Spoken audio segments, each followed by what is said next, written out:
we are looking at adjunctions. Yeah, adjunctions were introduced in 1958, but they have been around since the birth of mathematics. Yeah, they are present everywhere. And today's relatively light lecture, yeah, is all about showing different examples of adjunctions. Okay, so let me remind you what an adjunction is. Adjunction is a pair of functors in opposite directions between two categories, and this pair is said to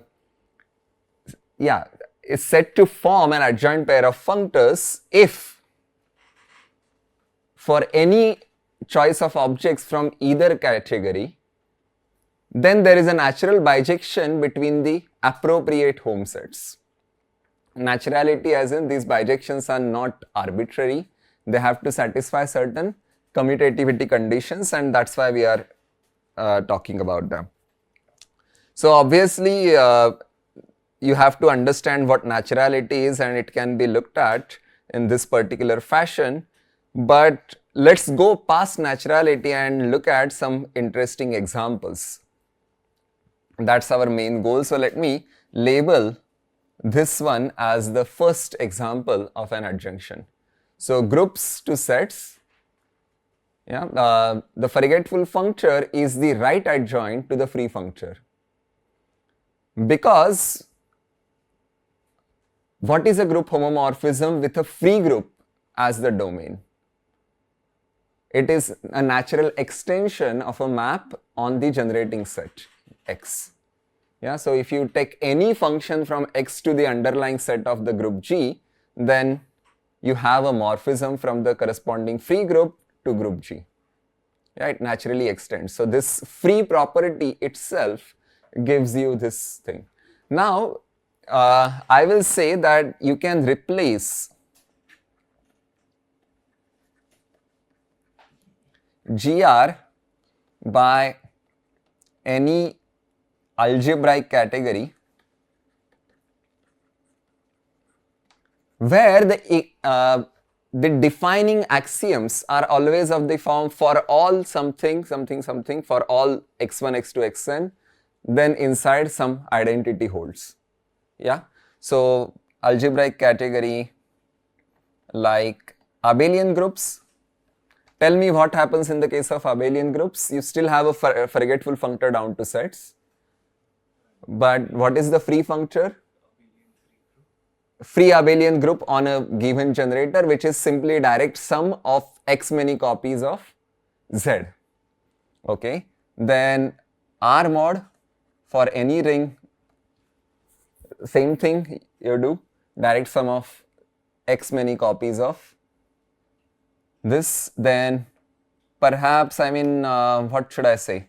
Lattices will also work, lattices and lattice homomorphisms, that's also an equational theory, so therefore that will also work.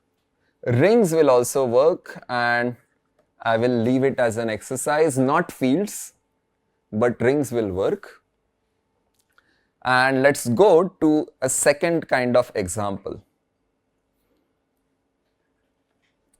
Okay, so these are some, this is coming from set theory, very basic set theory, and this is all thanks to Howard Curry. Yeah, name of a mathematician, not Indian curry, remember that. Okay, so we have to look at this particular pair of functors. So let us fix some set B.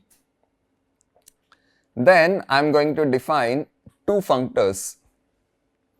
So blank cross B, yeah, that's always a functor. Take any set A and output A cross B. What is the morphism? If there is a morphism from A to A prime, then what is the morphism from A cross B to A prime cross B? Cross identity, correct. And in the reverse direction, you take the home set from B. Okay, so let me write down what I am trying to say in the form of bijection. So sets, for any sets A and C, what I am saying is this. the set of functions from two variables, set of two variable functions a cross b to c is in bijection with this set of functions from a to the set of functions from b to c. Okay, so this is the second, the right hand side is simply a sequence of functions or a family of functions from b to c indexed by elements of a.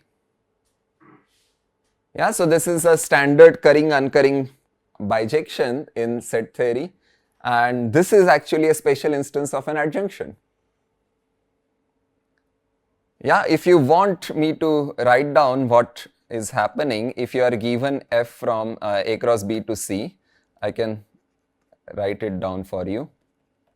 Then this particular function will be mapped to a function g, which is from a to the set of functions from b to c, where little a is mapping to ga from b to c, which takes a little b to f of a of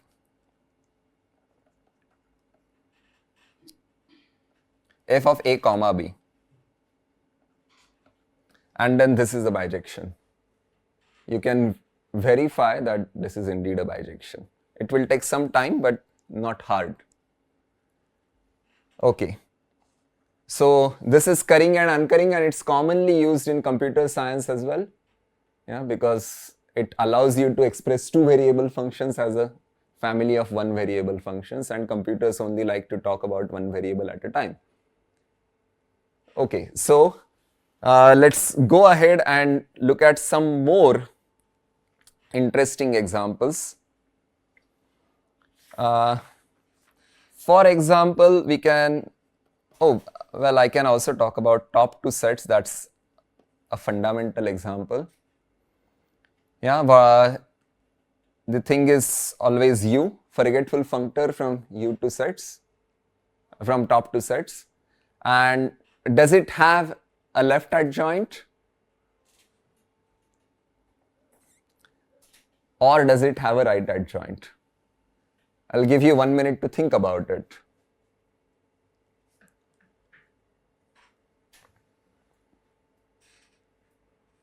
Given a set, can you topologize it?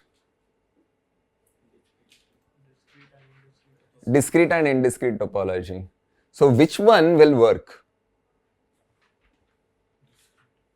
Discrete one will work as? Discrete one will be a right adjoint or left adjoint? Okay, let's test your theory. Discrete topology, you are saying it's a right adjoint. Now you think it should be left? Exactly, any map from a discrete space is continuous, it should be left adjoint. So discrete space is like this. You should be able to verify this, but indiscrete is not going in vain either. That will be the right adjoint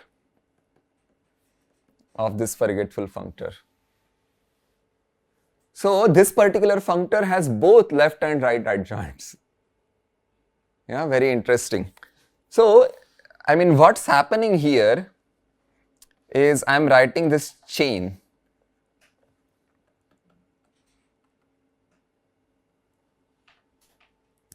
It's a chain of 3 functors, and yeah, everything is happening in a natural sequence.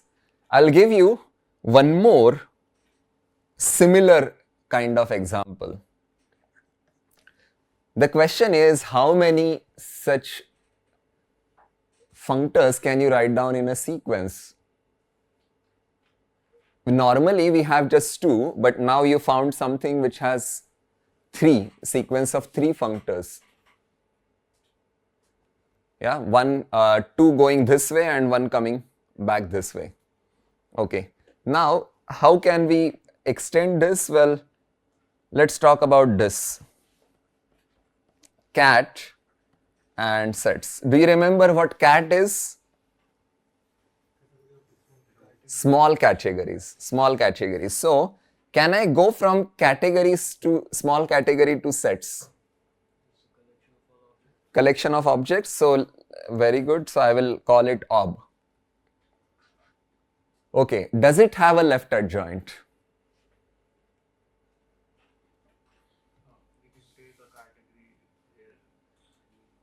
Given a set, can you categorify it?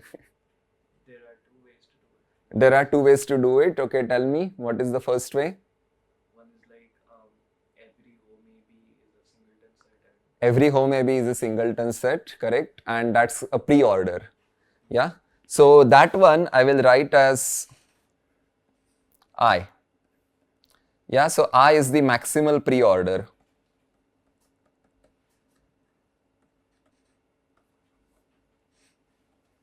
On a set. Maximal pre-order on a set, like any two elements are comparable. Yeah, that's always a category. So, okay, then is there any connection between ob and I?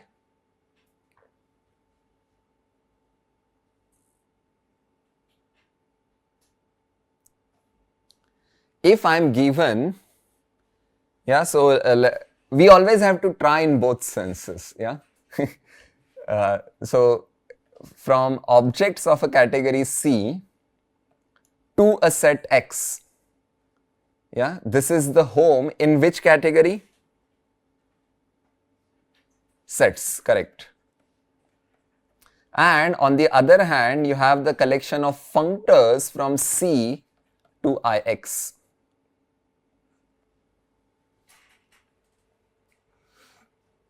From every object, you are choosing something.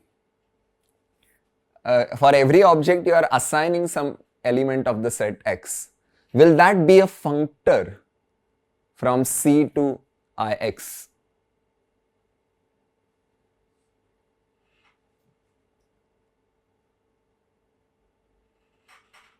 You understand IX? It will be a functor. Yeah?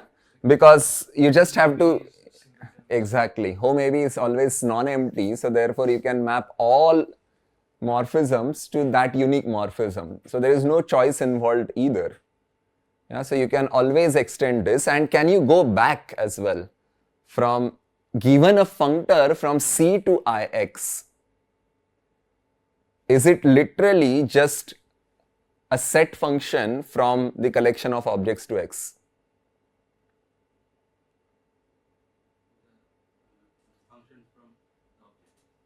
Functions from?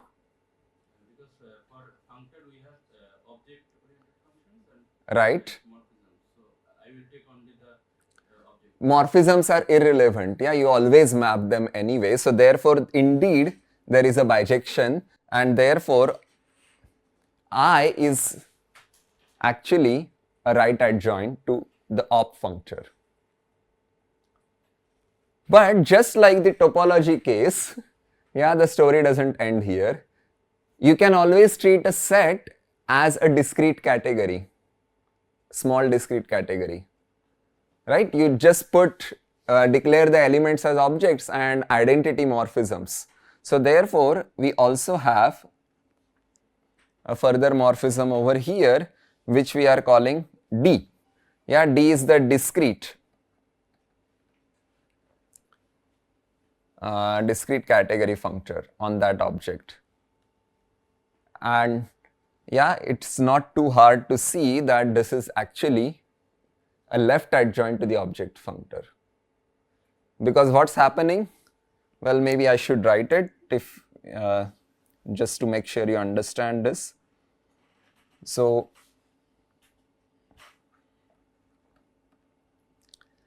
cat dx comma c is in bijection with sets x to ob c. A function from x to the objects. Yeah, what is a functor from dx to c?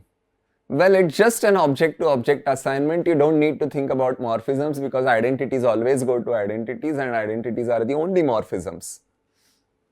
So that's all you need to worry about. So this is indeed true. Yeah, but the story doesn't end here either. There is a further functor from cat to sets, and I will denote it by pi 0. Pi 0, like you have studied pi 1. Pi 1 is the homotopy group. Pi 0 is the path connected components functor. So path connected components of a category, you can also do that. So pi 0 is, connected components basically.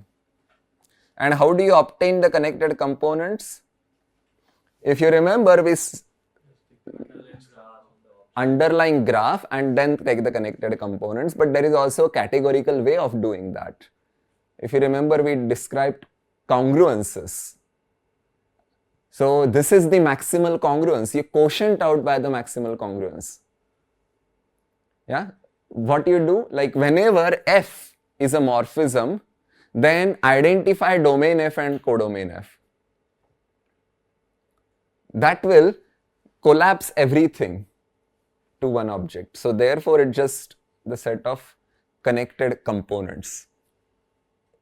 Yeah, if there is a finite zigzag of morphisms between 2 points, then you will always get they will always lie in the same connected component. So that's a further left adjoint of D. Okay, so therefore now we have a chain of 4 functors, pi 0 to D to ob and I. Yeah, we are playing with very simple examples over here.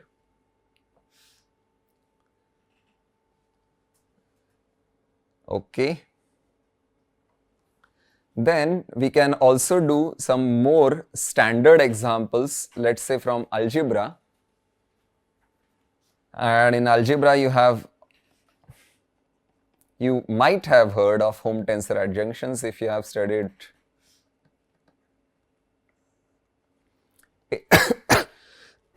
enough advanced algebra. So I'm going to do it in the most general setting for now. So let mod R and mod S denote the categories of modules, categories of right R and S modules respectively.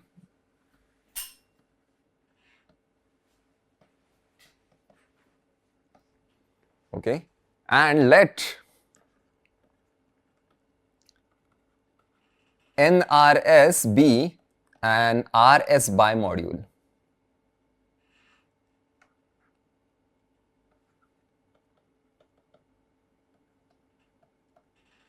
Okay, if the rings are commutative, you don't have to worry about these things. You just need something which is a module over both of them.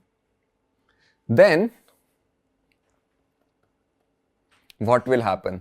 The common way of writing things is like this. So I'm just going to write this tensor. So a right module is always written by writing R on the right. Okay, then tensor over R. Yes, tensor over R denotes that you can pass scalars from R across the tensor symbol. And then finally NRS, which is the bimodule. But what we are using here while constructing this tensor product is that it is a left R module. So you can always take one right R module, tensor it with one left R module, and you will get an abelian group. But because N is also a right S module, so this particular tensor product will be a right S module. Okay, this is too much algebra if you haven't seen that, and let PS be any arbitrary right S module. then I'm taking their home as S modules. Because the tensor will consume R module structure, so the tensor product is just a right S module and P is a right S module. Yeah, so therefore home over S, and this is an abelian group, that's all. Yeah, the ultimate product, and there is an isomorphism of this abelian group with another abelian group, which I will write now. So MR is just the right S module, and then home NRS PS. And what should this home be about? Which scalars are we killing? No, the second home inside. Internal one is about S. Yeah, because that is the common thing. Okay, but because home is contravariant in the first component, so out of NRS, N is a left R module, so therefore when it comes out, it becomes a right R module, and therefore home MR to this right R module, I have to write home R. Home R is the simple notation for home in mod R, and home S is the notation for home in mod S. So there is this home-tensor adjunction. Okay, and this is a standard fact from algebra. You cannot work with tensor products if you don't know this, but I want you to see the similarities between example 2 and example 5. Okay, so I'm going to write down what this is. So this is mod R and this is mod S. The functor is blank tensor NRS, and the other functor is home sub S NRS blank. Can you see the similarity? In 2 we had product, over here we have tensor product, and the right adjoint is still home.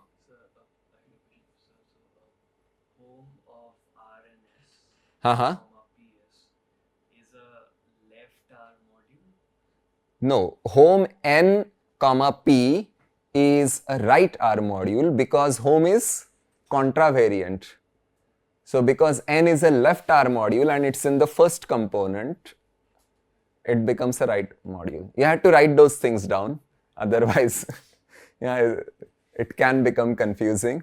But I gave you the most general form anyway.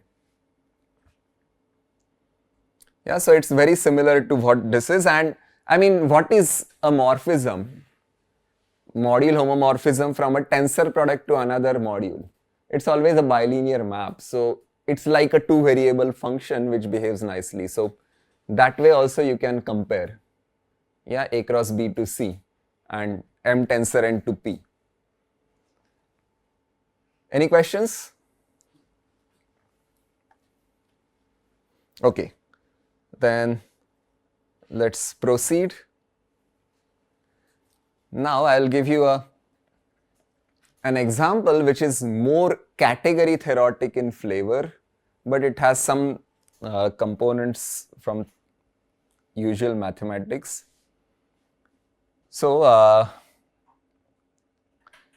I'm going to define a category idem. Idem is the category of idempotents. The objects are A comma E, where A is a set and E from A to A is an idempotent.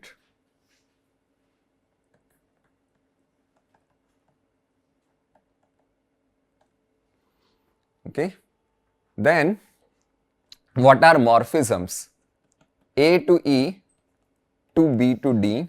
I am going to say that F is a morphism if, what should it commute with?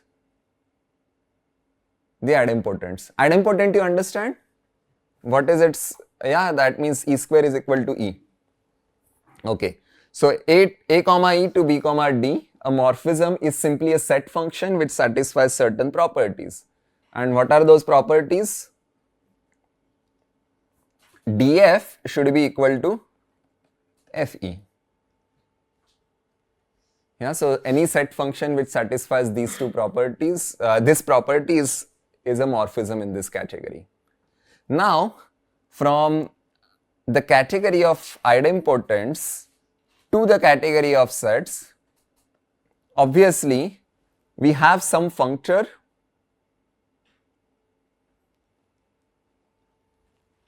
one functor. You can always give me an example of one functor. Identity functor? No? Identity is irrelevant here. Oh, identity in what sense? Okay, maybe you are onto something. From where to where? A comma A equals to A. Just a moment. A comma e to a. A comma e to a. Forgetful functor. Yeah, but let's not worry about the forgetful functor. You are talking about? That's what I said. A comma A to A. Okay, no, we don't want to talk about forgetful functor, but maybe we can send it to something more meaningful which has to do with the idempotent. The set of fixed points.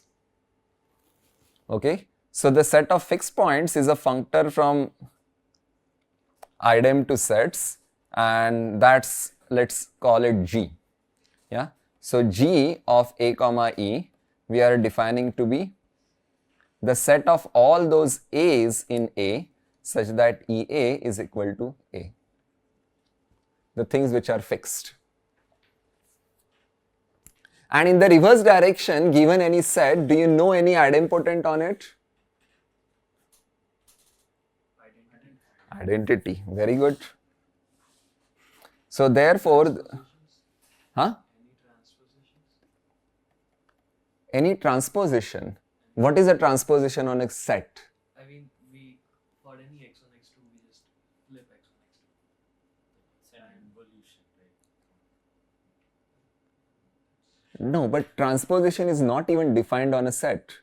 So why should we talk about it? There is no minus sign, there is nothing. Okay, but like we can choose pairs inside this set. Let's try. No. F of B is defined to be B comma identity on B. So that is F. Now the question is, which functor is adjoint to which functor? Which one is left adjoint, which one is right adjoint?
G is left.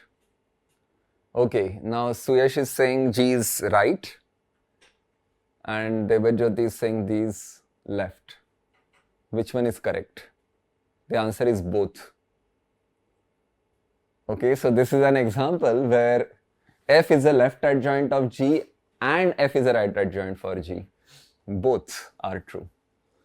Okay, so that's why I gave you some time to think about them. Both of these identities are true. You just have to convince yourself, look at these identities for long time and then you will understand what's going on.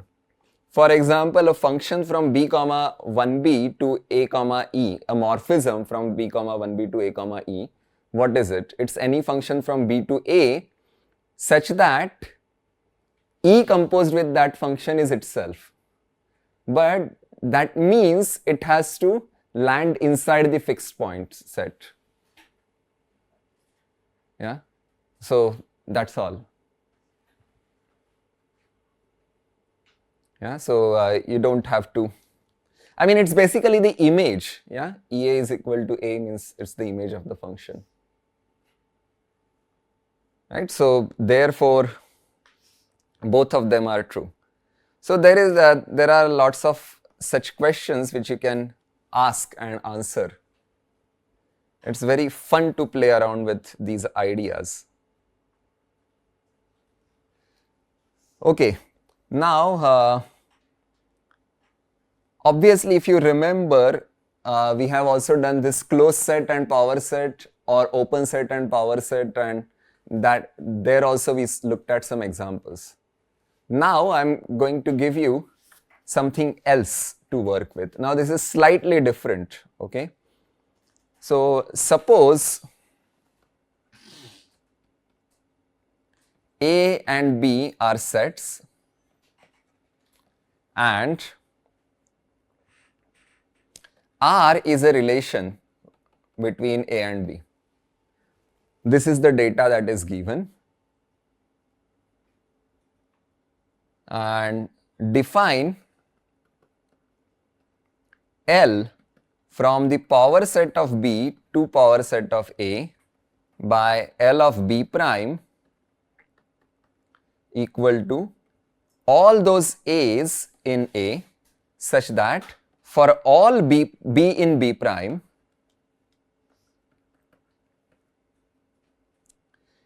the pair A comma B, it belongs to R. Okay? Easy to understand? And R from PA to PB is defined similarly. R of A prime is defined to be all those B's in B such that for all A in A prime, A comma B belongs to R. Okay, so these are the two kinds of two functions which are given. And obviously, because there are two functions going in opposite direction, we are talking about an adjunction over here. But there is some interesting property here, yeah, before we go about this. Are these monotone maps, by the way?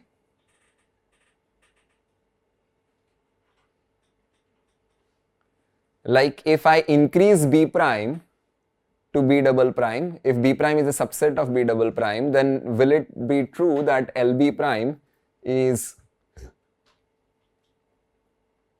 a subset of LB double prime? It will be order reversing. It will be order reversing. Okay. Yeah, so both of them are order reversing because you are putting more conditions. If you increase the size of B prime, then you are putting more conditions, so the set will shrink. So actually, like, it's better to write that L is a function from PB to PA op and R is a function from PA op to PB. So now we have a pair of things going in opposite direction. Pair of monotone maps. These are both posets. Okay. Okay, both are monotone now appropriately, but note that, okay, now this is important, A prime is a subset of LB prime if and only if A prime cross B prime is a subset of R. Do you agree with this from the definition? Yeah, because A prime is a subset of LB prime means every element there will belong. And this happens if and only if B prime is a subset of RA prime. Okay. If you understand this much, then what are we saying here? That the home set from A prime to LB prime is non-empty if and only if home set from B prime to RA prime is non-empty. Which means these home sets are in bijection with each other. But which one is left adjoint, which one is right adjoint?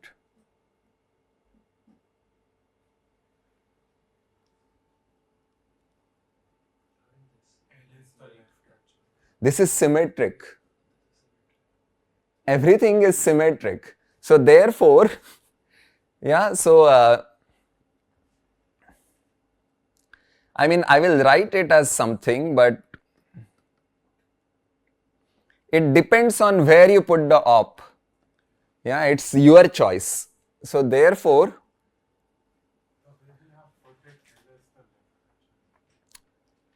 it's okay. We made a choice, but we don't want to commit to anything. So we say that this pair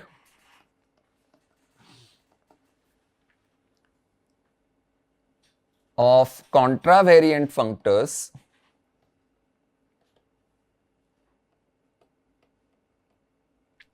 are adjoint on the right.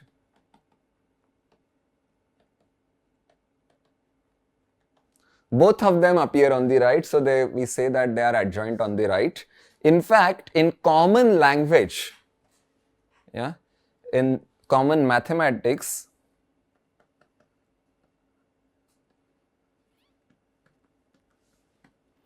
L comma R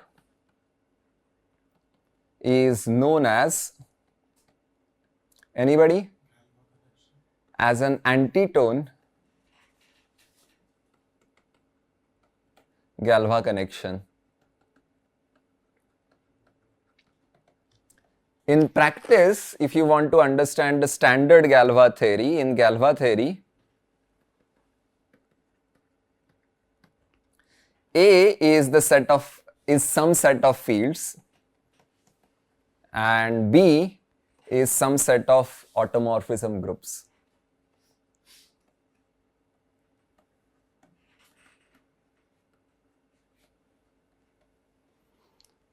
Okay, so Galois theory, entire Galois theory is all about one particular adjunction. I'm not going to go into details of what Galois theory is, because examples in this course are only for those who know that area. There is of course always monotone Galois connections which go from one poset to another. Yeah, so let me put that as the next. In practice, people don't call them monotone Galois connections. Whenever we utter the word Galois connection, then it's always antitone. But monotone Galois connections nevertheless do exist. And what will we do? We have to talk about two posets in this case, P less equal, Q less equal, and there is a pair of things going in opposite direction. Let me call this F and this is G, and if F is less equal G, then what happens? You say that F of A is less equal B if and only if A is less equal GB. Yeah, so F crosses the less equal sign and it becomes G, so it actually makes sense. It's our usual thing. Yeah, but while because we have this, we also have something more. What can you say about A and G of A?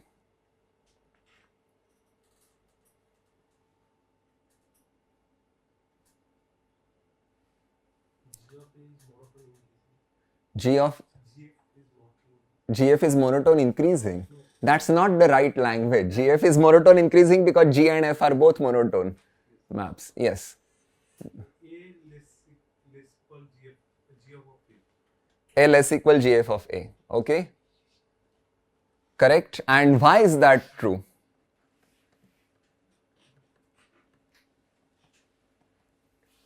Because you are substituting B equal to FA. And this is always true. FA is less equal FA by reflexivity. Therefore, A is less equal GFA. And similarly, what will we have? FGB is less equal B because GB is less equal GB. This is also true. Okay, now we have to give names to these things in general adjunctions. Yeah, because this is not just specific to this particular monotone Galois connection example, but this always happens. Okay, so corresponding to, I mean, this is our usual setup, yeah, C, D, F, G. F is a left adjoint of G, corresponding to the morphism FA to FA, the identity morphism. Under that bijection, whatever is the corresponding map from A to GFA, we have A to GFA, and this particular morphism is known as eta A. Yeah, we label it eta A, and corresponding to GB to GB, 1 GB, this is happening in category C. We have a corresponding morphism in category D, which is called FGB to B, and that's epsilon sub B. Have you seen these notations before? Eta and epsilon? Equivalence of categories, yes. So equivalence is a special case. I mean, equivalence can always be converted into an adjunction. So therefore, eta and epsilon, they have some special place in category theory. In fact, they will be natural transformations, but we haven't shown that yet. Okay. So we will do that after we look at a few more examples. Today the main purpose is to exemplify the statement that adjunctions are ubiquitous in mathematics. Okay. How many have we done so far? 8. Okay. Now, whenever you are looking at a new example, you should always think about what these morphisms are. Yeah, these eta and epsilon morphisms. Always think about them. Now I can talk about one particular class of adjunctions. An adjoint pair F left adjoint to G is called a reflection. Okay. If F is fully faithful,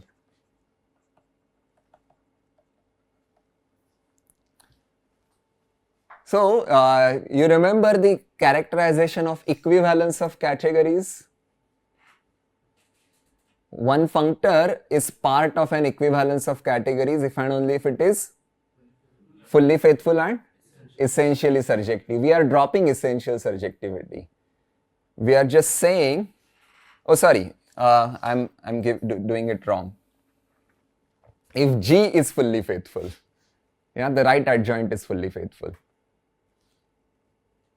So we are dropping essential surjectivity and just asking for this, and reflections are quite common, and we say that if C prime is a subcategory, is a full subcategory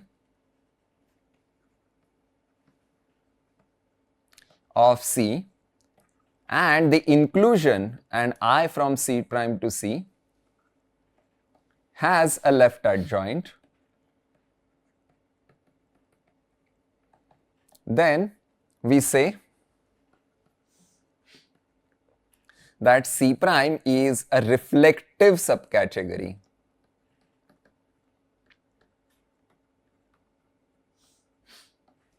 of C. If you remember, I have already used this word in this course.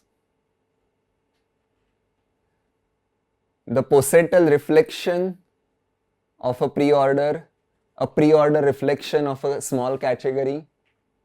I have already used these words. And now I'm going to justify that. Yeah, so from posets, so posets is the category of posets as objects and monotone maps as morphisms, and pre-ordered sets. Yeah, we usually use pre-or to denote pre-orders and functors between them, but here I am saying pre-ordered sets and monotone maps between them. So posets to pre-orders, obviously there is inclusion functor, but if you go in the reverse direction, pre-ordered sets to posets, how do you go like that? We take the equivalence class of like Identify intersection greater. less than or intersection greater than, or identify domain and codomain. Yeah, whenever they are both less equal, right? So this is the posetal reflection. I'm not going to write a name for this, but you understand what I'm saying. Similarly, each pre-ordered set is a small category. This is further inclusion functor, and given any category, you can construct a corresponding pre-ordered set. It's a small category. Yeah, I said just small category, and then you will get a pre-ordered set. You obviously have a class version of this adjunction. I mean, how is this pre-order sets? I mean, every set can be. No. A pre-ordered set is a pair. It's a relation given on a binary relation given on a set.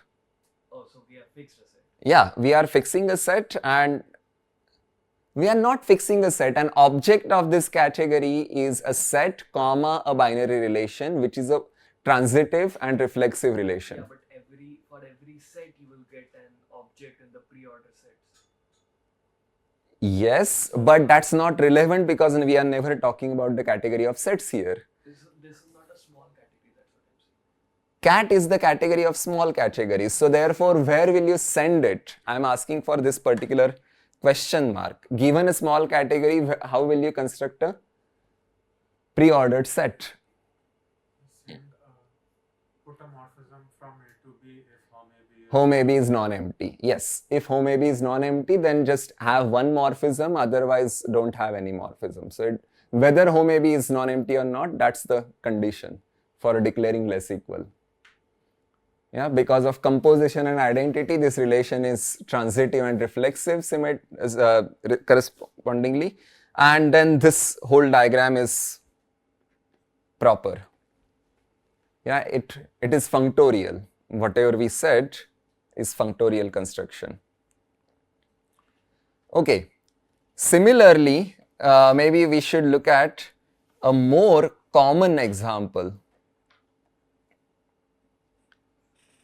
Category of abelian groups into category of groups.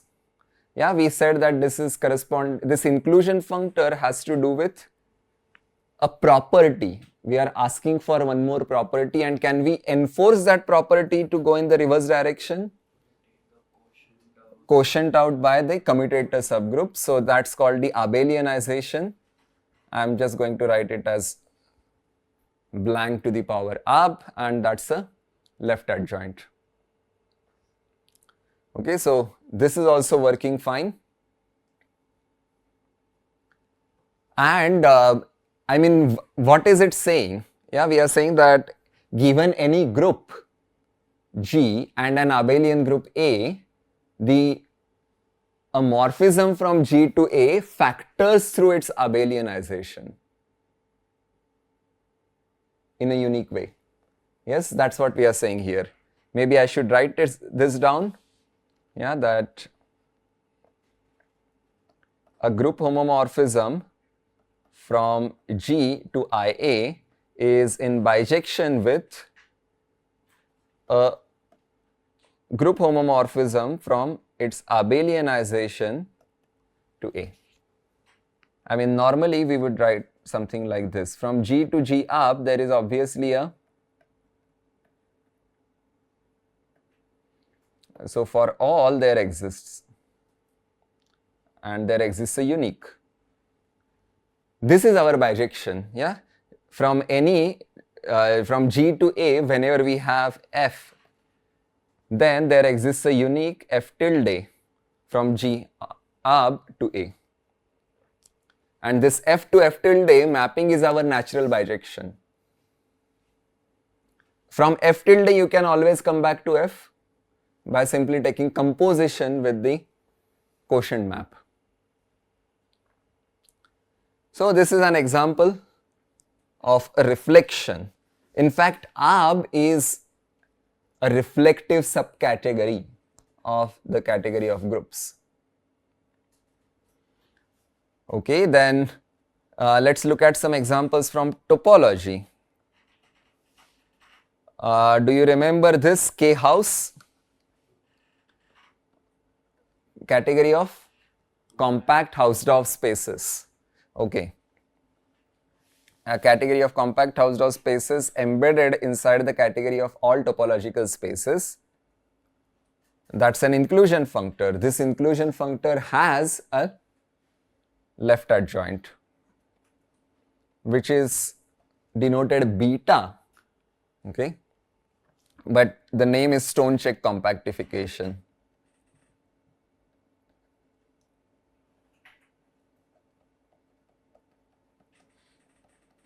If you have studied topology, then you would know stone check compactification. Yeah, not 1 point compactification, stone check. Another example from topology is Kolmogorov spaces or T0 spaces. T0 you understand? A space is T0 if any 2 points are topologically distinguishable, which means there is an open set containing one of them but not the other. Yeah, that's T0. So topological spaces which satisfy Kolmogorov property, so they embed inside this, and obviously you have a corresponding left adjoint where you quotient out by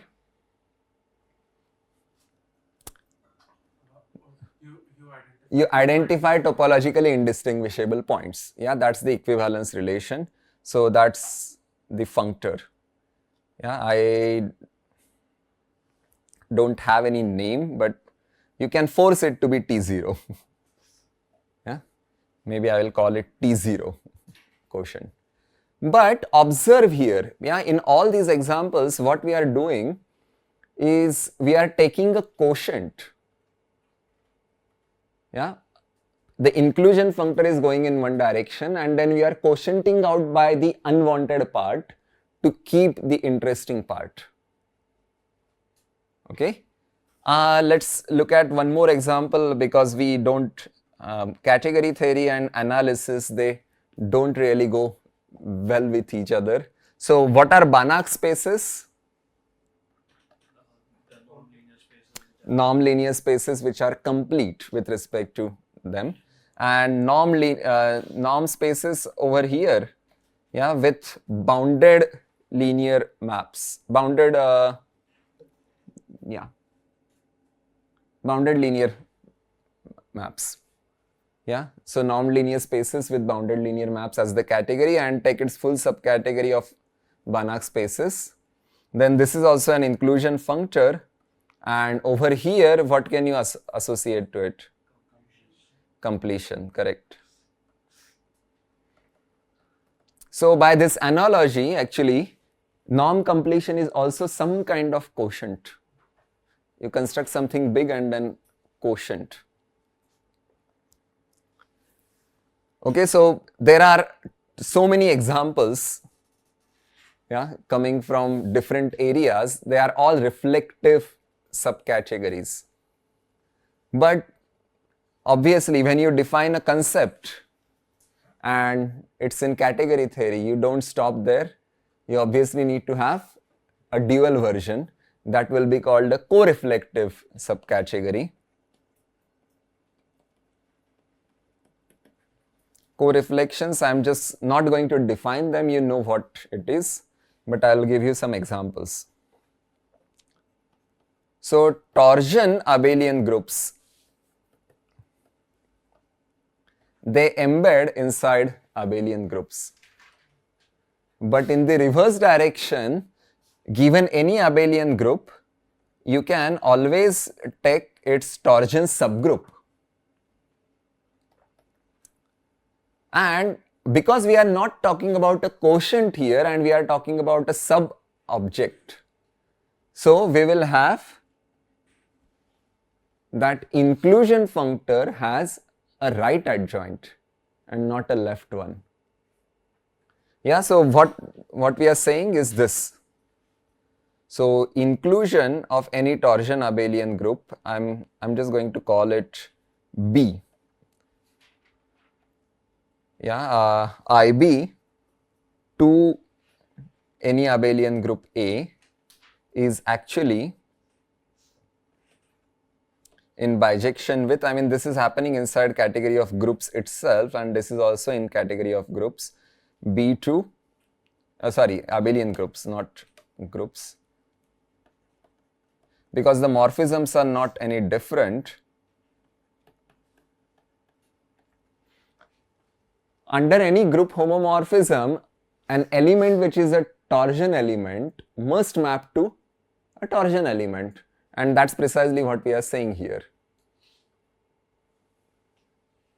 Yeah, so I can add tors AB over here, and then this is the bijection. So try to understand the difference between reflection and a co-reflection. The adjoint that we are looking for, if it maps your object to some quotient, then that is a reflection. If it maps to a sub-object, then it's a co-reflection. Another simple example, yeah, I hope you know what torsion abelian group means, yeah, that every element has finite order. Okay. Then groups to monoids. Each group is a monoid. What is this functor then? The torsion functor? Torsion functor is all those elements which are torsion elements. Subgroup consisting of torsion elements. When is an adjoint pair or co-reflection? Co-reflection if it is fully faithful first of all, and it has a right adjoint. No, an adjoint pair, like there is a An adjoint pair is co-reflection if the left adjoint is fully faithful. we don't dualize fully faithful. No. Fully faithful is property is not dualizable. It's its own dual. No, I mean there is no property here. Yeah, we are talking about a bijection, a set. So there's nothing dual. So groups to monoids. Every group is a monoid, and every monoid can be mapped to a group. Monoid has one invertible element, but you map it to all invertible elements.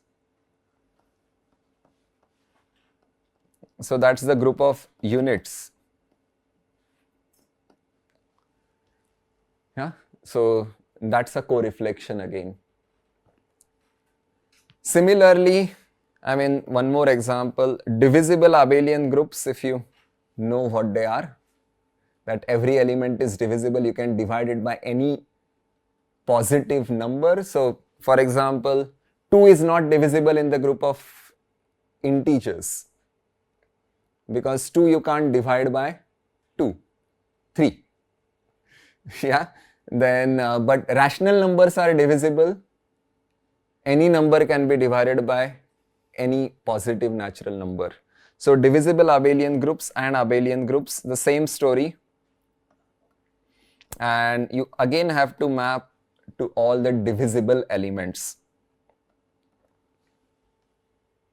Okay, so these are some examples of co-reflections. Co-reflections are not too commonly found, but reflections are more common.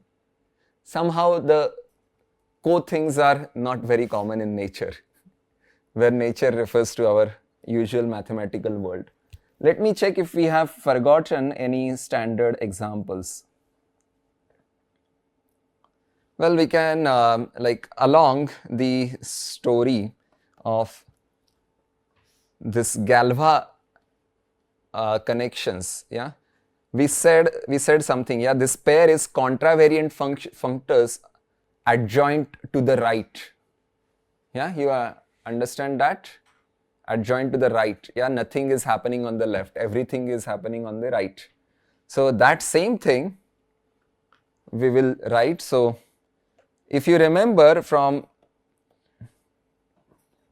sets to sets op, we had a power set functor, we denoted it by P star. Yeah. So P star and dual is also P star. So P star is self-adjoint on the right.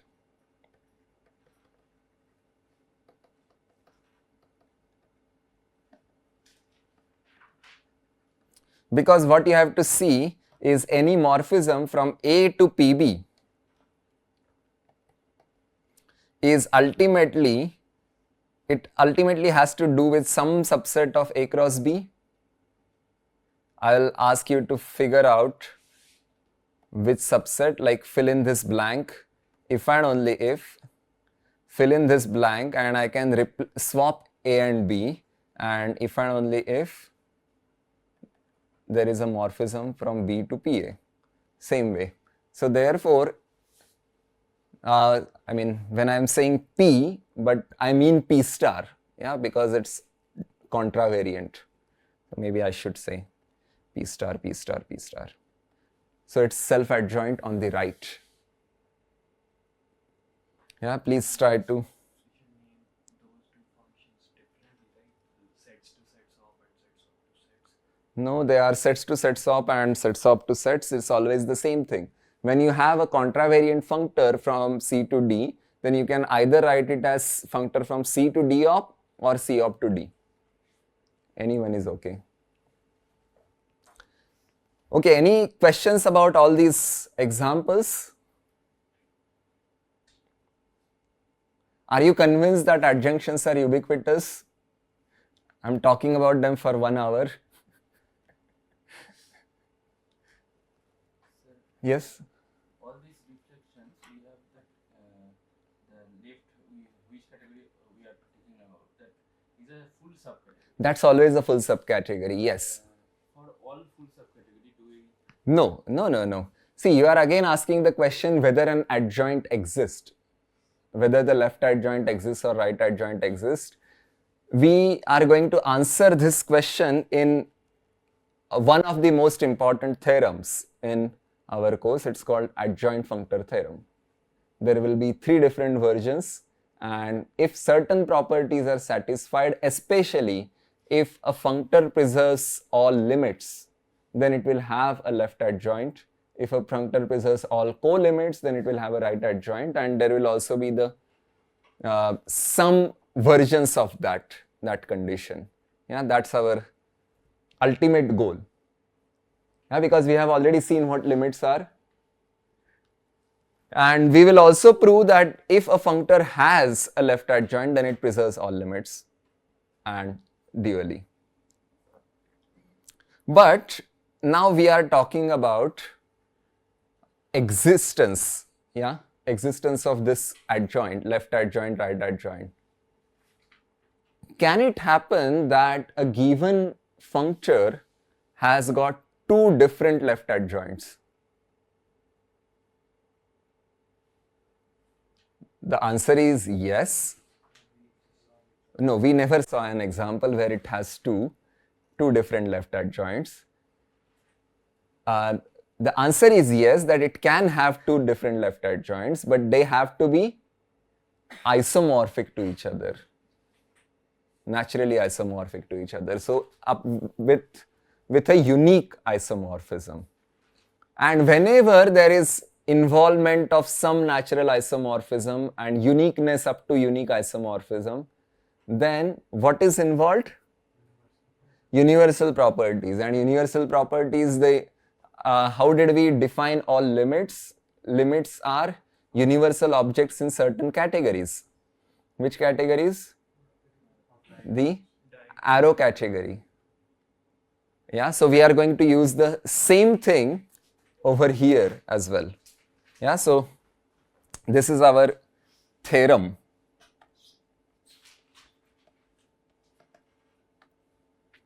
that given G from D to C, a functor specifying a left adjoint for G is equivalent to specifying an initial object of the arrow category A arrow G for each A in objects of C.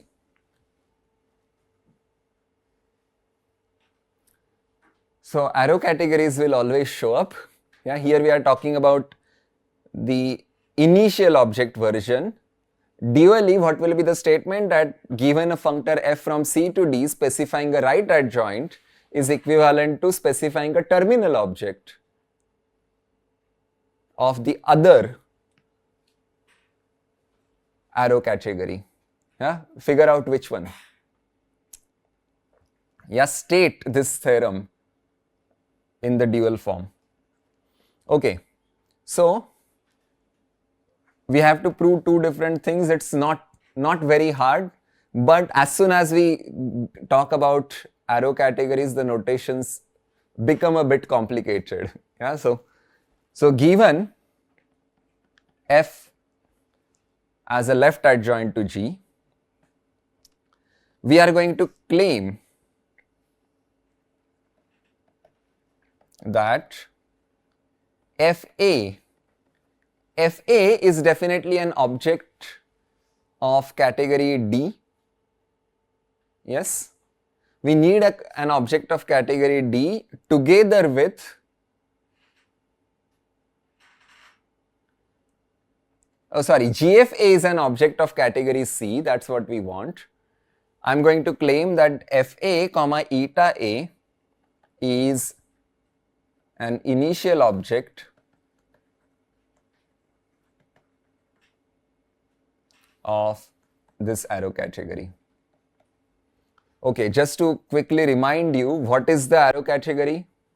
What are the objects of the arrow category? Pairs. Okay, so tell me one object of A to G, A arrow G. B comma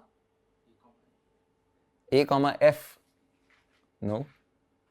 See, you need an object. It's always A arrow something. Yeah. So arrow is going. Where is A? A is living inside C. So therefore, this arrow should always be inside C.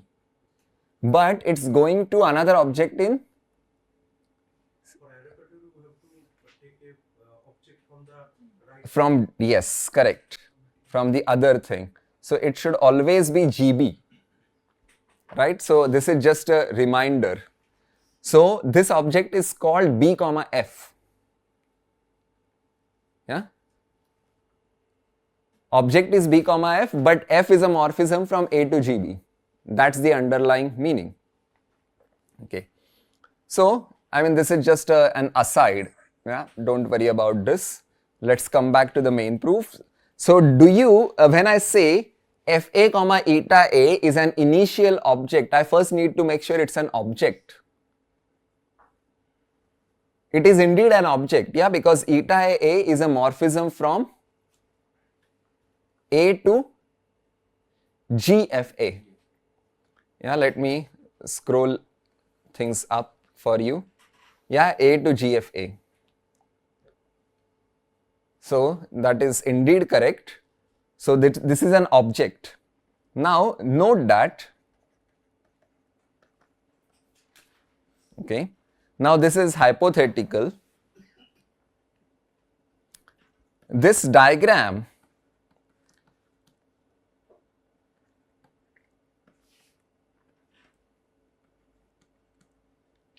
now this is a morphism in which category? I mean, it always has to be like this, GG. Yeah. So this diagram commutes if and only if the corresponding diagram in the other category also commutes. FA to FA to B. What is FA to FA? What is the corresponding thing to corresponding morphism to eta A? It is identity. If okay, you are see corresponding to the identity on FA, we have a morphism eta A from A to GFA. Okay, so what we are saying that this is the corresponding morphism G, yeah, whose image we have taken here. This is 1FA, and the corresponding pair F is mapped to F bar. Yeah, F is a morphism from A to GB, and its adjoint map is FA to B. We are calling it F bar. But whatever happens, like this diagram commutes if and only if this diagram commutes.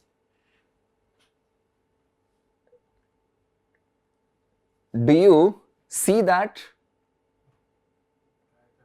By naturality, exactly. By naturality of adjunction. I mean, naturality of the bijection in the definition of adjunction. If you understood naturality, then you will understand this. If you haven't yet looked at it, please go and check. Okay, so note that this happens if and only if this happens by naturality of adjunction. But what is the meaning of, like this F and G, they are arbitrary. What is the meaning of second diagram commuting? F equals G. F bar equals G. Okay, so therefore there is a unique G equal to F bar such that this happens.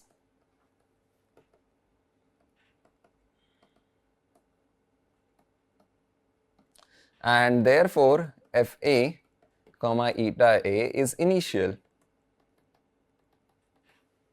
If you remember, the first triangle is actually a triangle, is a morphism in the arrow category from FA comma eta A to B comma F. So there exists a unique morphism because on the other side there does exist a unique morphism. Understood this? So this is one side.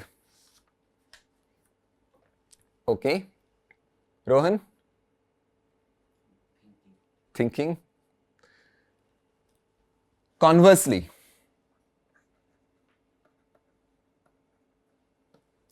suppose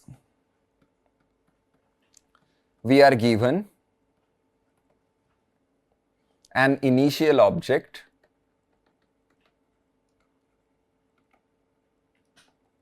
FA comma eta A of this arrow category for each object A of C. Okay, suppose this data is given. Now given F from A to A prime, there is, now let me first draw the diagram, then you will understand what I am saying. So F is a morphism from A to A prime, so I can draw it from A to A prime. This is F. Then eta A is a morphism from A to GFA, and eta A prime is a morphism from A to GFA prime. But ultimately in this picture what you see is that there is a pair of morphisms leaving from A. The other one is a composition, eta A prime composed with F. But what do we know? We are given that FA comma eta A is an initial object. These are both objects in the arrow category. So therefore, by initial property of fa comma eta a, there is a unique morphism over here. Now, so I can write down there is a unique morphism, but what is a morphism in the arrow category? It has to be a morphism from fa to fa prime. Okay, there is a unique G from fa to fa prime such that this diagram commutes where I put GG over here. Because every morphism in the arrow category is a morphism in the domain category. Okay, such that this diagram commutes. And hence, define FF equal to G. Okay, so this is our old trick now, yeah? We already said the initial object of the arrow category is of the form fa comma eta a, so we described fa for objects, and now we have described ff for, I mean, the image of morphisms under f. Okay, so functoriality of f follows from uniqueness. Always identity maps to identity, compositions go to compositions from uniqueness of G, and eta is indeed a natural transformation from 1C to GF.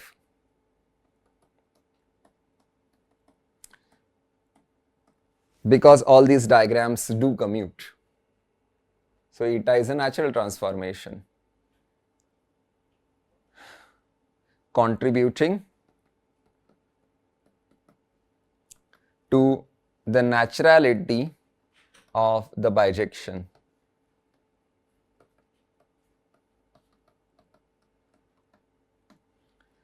I mean, there are many things to check here, but you have already seen enough proofs of this kind.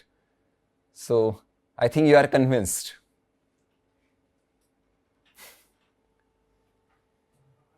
Did you mention that the bijection is natural if there are these natural transformations? Bijection is natural if there are natural no.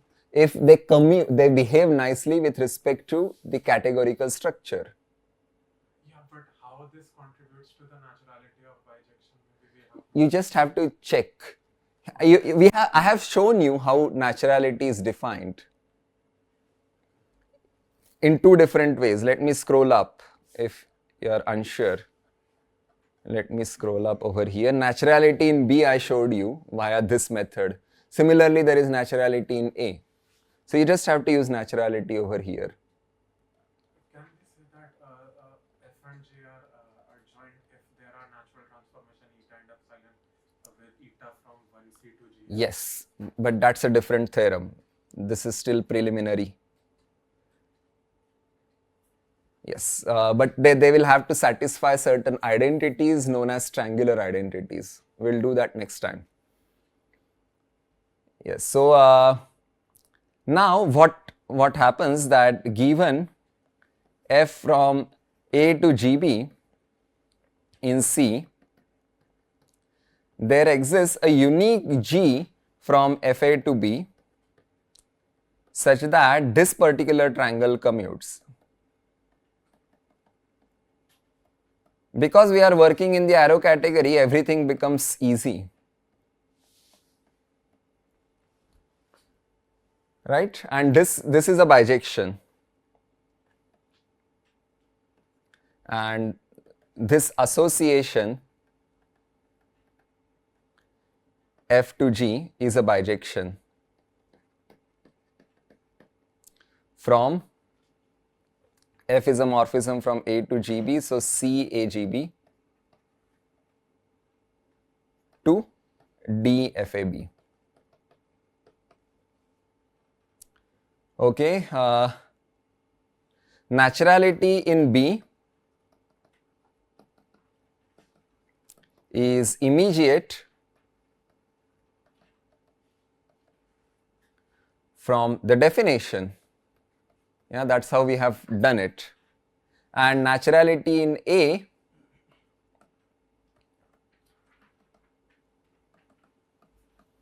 follows from naturality of eta.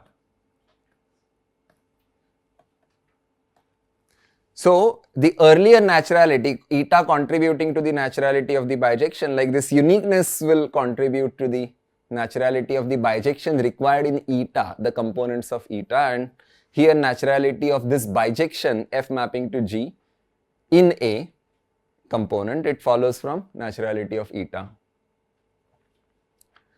And this is the end of the proof. It's an abstract theorem, but it can be used very easily to prove uniqueness of adjoints.